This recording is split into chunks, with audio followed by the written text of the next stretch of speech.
Hola, ¿qué tal? Es la clase número 2. Bueno, en esta clase número 2 vamos a checar algo de historia sobre lo que vienen siendo las ideas políticas. Nos dice que la historia política tiene dos vertientes principales, la historia de los hechos políticos y la historia de las ideas políticas. Lo que viene siendo la historia de los hechos políticos nos dice que es una disciplina que estudia los fenómenos políticos materiales, como han ocurrido de acuerdo al lugar, la hora y la fecha del suceso. Es decir, esta historia de los hechos políticos es tal como nos las enseñan en la primaria, en la secundaria, en bachillerato, ¿no? Donde nos dicen que, bueno, la guerra mundial fue tal fecha, en la Revolución Mexicana, actores, participantes y demás. Lo que viene siendo dentro de las ideas políticas nos interesa como tal saber lo que son nuestros fenómenos políticos, porque al fin y al cabo son la base de nuestra historia, son la base de lo que es actualmente la política. Es un núcleo del cual emerge lo que viene siendo las nuevas formas políticas y los nuevos usos de estas formas. Es como que nuestro historicismo. Posteriormente, lo que viene siendo la historia de las ideas políticas nos dice que estudia las teorías políticas elaboradas por pensadores. Es decir, aquí ya nos vamos a basar más en lo que autores especializados en ideas políticas nos fundamentan sobre lo que vienen siendo, digamos que autores como, no lo sé, Barraza, autores como lo que viene siendo pues Rafael, autores como Andrés Serrano, todos ellos son autores plenamente políticos, los cuales daban una crítica constructiva sobre lo que viene siendo digamos que la estructura política, la conformación de la misma y la evolución de la misma. La diferencia entre lo que viene siendo la historia de los hechos políticos y la historia de las ideas políticas es que los hechos políticos es algo que ya pasó, es algo que ya se ejecutó, que ya no hay forma de cambiarlo, es algo que nos hizo crecer o que nos hizo padecer.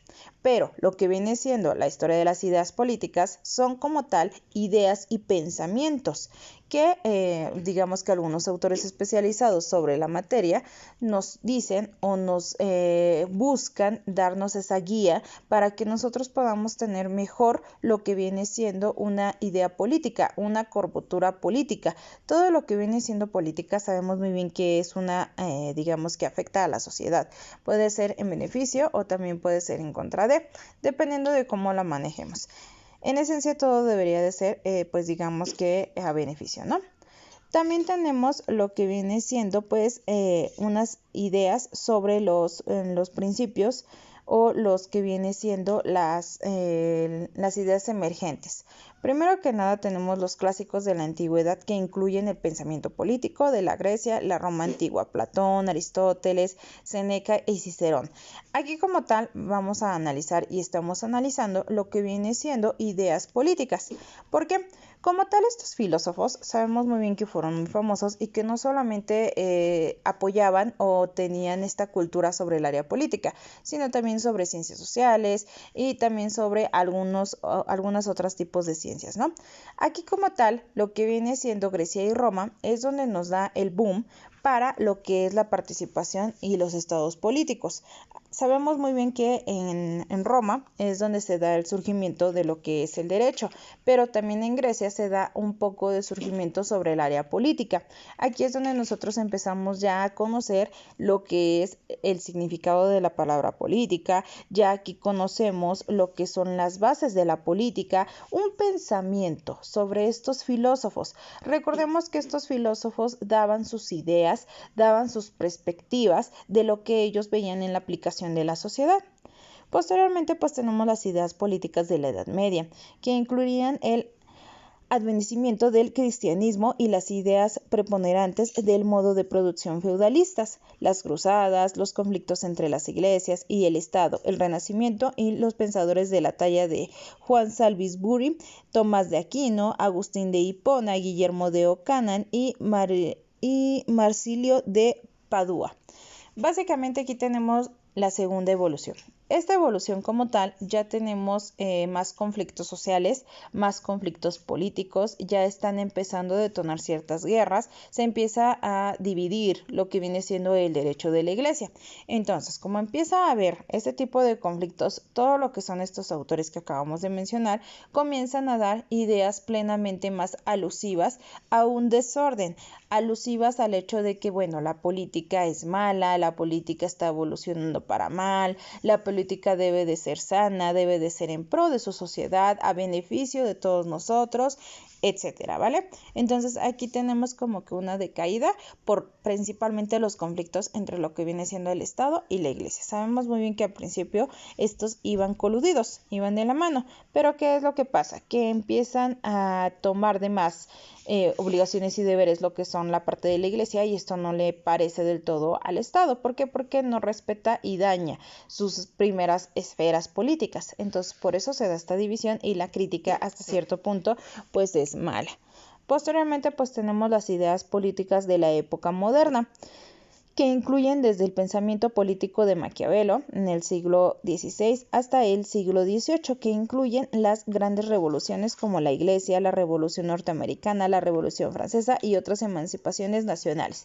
Aquí nuevamente tenemos más conflictos. Aquí se empiezan a separar algunos estados de otros, algunos empiezan a liberarse de lo que vienen siendo pues sus estados protectores o sus estados gobernantes, y aquí nuevamente tenemos una ideología de la política que muta, que cambia. Aquí como tal la política ya no es del todo mala, sino que empezamos a tener nosotros propia conciencia de una política buena, de una política pura. Ya aquí la política empieza a hacer eso que mencionaba Aristóteles, eso que mencionaban en Grecia y en Roma, una política en beneficio de la sociedad. Porque al fin y al cabo todas estas guerras eran porque se estaban quejando de un mandato malo, de un totalitarismo, de unas monarquías, digamos que de una vertiente de una política mala. Aquí ya empezamos nosotros a forjar lo que nosotros creemos que es una política buena. Entonces, siguiendo este mismo rubro, tenemos que esta política buena hasta cierto punto genera buenas estructuras, porque empezamos a consolidar ya estados con una jerarquía más noble, empezamos a consolidar estados con esferas de gobierno más proactivas para la sociedad. Posteriormente tenemos lo que son las ideas políticas de la época contemporánea, que incluirían el pensamiento de los regímenes totalitarios, la Guerra Fría, el liberalismo, el socialismo, el nacimiento contemporáneo, la globalización, ejercicio por los estados germánicos, los estados preferidos, etc. Es decir, nosotros ya estamos en plena liberación. Ya estamos consolidando nuevos estados, como lo hacíamos mención en las ideas de la época moderna. Aquí en lo que viene siendo la época contemporánea, pues únicamente damos esa evolución de forma no proactiva. ¿Por qué? Porque algunos estados siguieron utilizando la política de forma benéfica hacia la sociedad y algunos otros regresamos a lo que venía siendo el antiguo poder, en donde solo ellos gobernaban, en donde solo ellos pues tenían opinión, voto y hacían con su sociedad lo que ellos quisieran. Entonces aquí tenemos la división entre los que siguen haciendo algo proactivo para la sociedad y los que no. Aquí es donde ya estamos más apegados a la actualidad. Nuestro siguiente tema son disciplinas políticas vinculadas al Estado. La ética y la política nos dice que el hombre es un ser libre con capacidad de autodeterminación, es decir, capaz de obrar luego de una libre elección. Como tal, estas disciplinas políticas son necesarias y son involucradas dentro del Estado. Es decir, yo siempre que hable de una sociedad, estoy hablando de una ética, estoy hablando de una política. La ética nosotros la vamos a conocer como todo lo focalizado a lo que viene siendo valores, a lo que viene siendo la estructura intrapersonal y lo que la estructura te dice dentro de o te indica dentro de tu sociedad. La política, pues ya sabemos que como tal viene siendo todo este conjunto reglamentario, todas estas esferas que al fin y al cabo están al servicio o están en pro de lo que viene siendo la sociedad. Aquí lo que es la ética y la política nos dice que Todos aquellos que sean políticos, todos aquellos que quieran desempeñar una carrera política, deben de hacerlo de forma ética, deben de hacerlo en pro con los valores que nosotros tenemos, el valor del respeto, el valor de digamos que de la buena partitura, el valor de la amistad, de todos estos valores que a nosotros nos enseñan, es necesario dentro de la política. ¿Por qué? Porque así tú vas a construir una sociedad más proactiva, una sociedad benéfica. Si tú empiezas a, digamos que hacer a un lado lo que es la ética y empiezas a ver más lo que viene siendo la ganancia, lo que viene siendo el dinero, pues obviamente aquí empezamos con conflictos dentro del Estado, porque ya no va a haber el bienestar o el bien común de tu sociedad, sino que simple y sencillamente va a haber el bien de tu bolsillo, ¿no?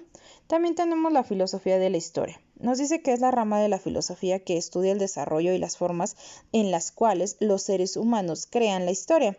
Pueden, en algunos casos, especular con la existencia de un fin o un objeto teológico de la historia, o sea, preguntarse si hay un diseño y propósito, principio director o finalidad en el proceso de creación de la historia.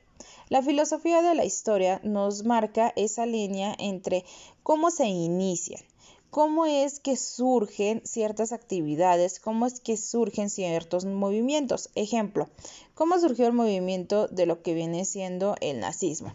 Pues al fin y al cabo evolucionó con una persona que estaba psicológicamente dañada, con una persona que tenía grandes vertientes como líder, que utilizó la política para dañar lo que venía siendo la sociedad.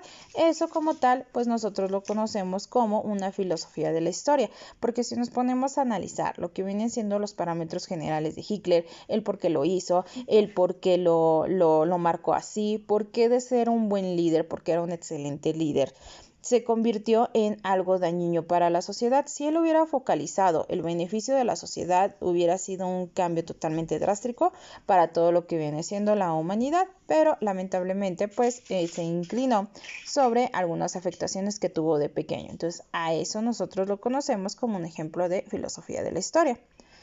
También tenemos lo que es la economía política. La economía política nos dice que es un término originario que fue insertado por primera vez por Antonino de Montecherint en 1615 y utilizado para el estudio de las relaciones de producción, especialmente entre las tres clases principales de la sociedad, capitalista o burguesa, capitalista proletariado y terratenientes. La economía política siempre va a ser una afectación y un beneficio. ¿Por qué? Todo aquello que sea económico obviamente va a lacerar a lo que es la sociedad de forma buena o de forma negativa. Aquí ya lo focalizamos a lo que es la política. ¿En qué aspecto? Nosotros como tal siempre tenemos la marcación, o desde Roma nos dieron la marcación de clasificar como tal a la sociedad por lo que tenía en base al dinero. Estas estructuras por lo general van desde los que son ricos, los de clase media y los que son pobres. No hay más. Aquí como tal los clasifican en capitalistas, en lo que viene siendo proletariados y terratenientes. ¿Por qué? Porque dependiendo del nivel socioeconómico que ellos tenían, eran como eran llamados y su importancia dentro de lo que viene siendo la política. Es decir, entre más dinero tuvieran, más partícipes de la política ellos podían ser. Si no tenías dinero como tal o si le servías al Estado, obviamente no tenías como que mucho interés dentro de la política. ¿Por qué? Porque tú le servías literalmente a los que participaban en la política. Posteriormente tenemos la teología política. El concepto de teología política viene de muy atrás, surge en el contexto del estoicismo y designa frente a la teología mitológica y la teología natural. Una teología civil o teología de la ciudad o burguesa, que se identifica en las últimas instancias por su vínculo con el Estado y sirve de legitimación y sanción a la política dominante. Esta teología política viene siendo, digamos que los contextos, la base de lo que viene siendo el surgimiento. Es decir, todos tenemos un surgimiento desde el área civil, desde el área económica, desde el área política. Entonces, la teología política se fomenta en tomar en cuenta cada uno de estos ciclos o cada uno de estos valores. Es decir, la necesidad de la gente por tener una política, la necesidad de la gente por ser gobernada, la necesidad de la gente por tener dinero, cómo influye este dinero dentro de la política. Digamos que sirve como tal para comprender lo que viene siendo las esencias de lo que es la política. Posteriormente tenemos la sociología política. La sociología política nos dice que es la ciencia que tiene por objeto de las actividades humanas en cuanto se encaminen a satisfacer las necesidades del hombre en sociedad. Podemos encontrar dos acepciones principales de la política. Algunos la consideran como el arte de referir con eficacia los destinos de un pueblo. Es decir, la sociología política es como tal todos aquellos que son de rubro político, que les interesa la política, pero en sí estas pequeñas sociedades políticas deben de satisfacer a lo que viene siendo el hombre, las necesidades del hombre. Por ejemplo, digamos, no sé, yo me voy a proponer para delegada, ¿no? De acá, de mi zona donde vivo. Yo como tal debo de tener estos principios básicos para mejorar a mi sociedad. No sé, a lo mejor yo ya me di cuenta que no tenemos parques y tenemos muchos niños. Ok, ¿sabes qué? Hay que crear parques, hay que innovar con un parque de calidad, en donde estos pequeños puedan tener buenos juegos, donde se les dé un mantenimiento y donde no sea nada más una construcción que se queda en el olvido, ¿no? La sociología política como tal son estos núcleos con y pro para lo que viene siendo la sociedad humana. Es decir, yo sé que voy a utilizar el poder que me da el Estado para hacer algo productivo para mi sociedad. Posteriormente tengo lo que es la geografía política. Tiene como principal objetivo tratar de analizar y comprender a nivel regional y general la manera en que el medio geográfico y los recursos en él influyen en los hechos, fenómenos políticos y viceversa. La geografía política es aquella que nos ayuda a la distribución de ciertos recursos. Es decir, no es el mismo recurso que yo le voy a dar a Tecámac al que yo le voy a dar a Temascalapa. ¿Por qué? Porque Tecámac tiene un mayor número de población y si tiene mayor número de población, obviamente va a tener mayor necesidades que las que tiene Temascalapa.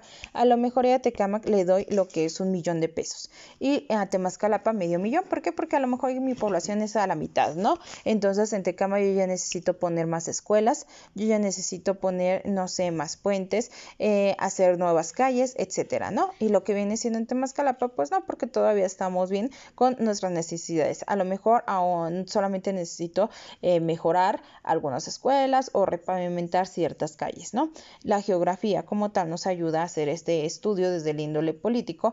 ¿Por qué? Porque nos ayuda a hacer la distribución de, digamos que hechos o de dinero para poder dar, digamos que satisfacción a esas necesidades. Posteriormente tengo lo que es el siguiente tema, que es la teoría del Estado de México.